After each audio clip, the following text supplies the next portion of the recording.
शत्रुबोध का हमेशा यह मतलब नहीं होता कि आप एनिमी से लड़ रहे हैं। अब मैं आपको 4 एग्जाम्पल देता हूं। क्या 1940 में नेटफ्लिक्स था? नहीं था ना। ओटीटी था? नहीं था। फिर भी जिसको आज भी हम महात्मा कहते हैं वो 16 साल की बच्चियों के साथ सो रहा था।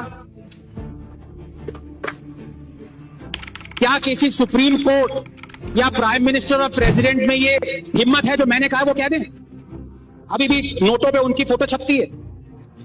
ये है शत्रुबोध। आप हर किसी को कहते हैं कि गलती उनकी है कि उन्होंने मेन स्ट्रीम किया, एंटी हिंदुइज्म मेन स्ट्रीम किया।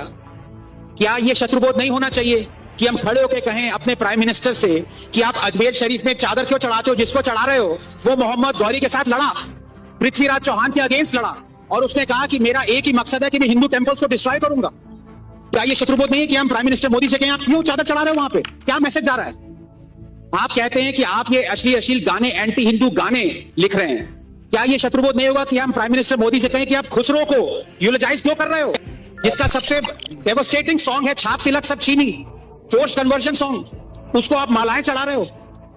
आप सेंट जेवियर, जिसने आर्किटेक्ट ऑफ गोवा इंक्विजिशन था, आर्किटेक्ट था, सोचा उसने वो, जिसने कहा कि it give me great joy to see Hindu idols destroyed, demolished, आप उसके बर्थडे पे विश कर रहे हो सेंट जेवियर्स को।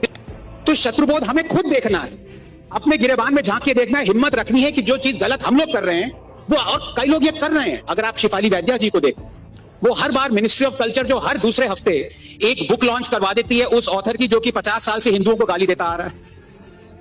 This has to happen. कितनी देर तक आप औरों को कोसते रहेंगे और अपने गिरेबान में नहीं झांकेंगे?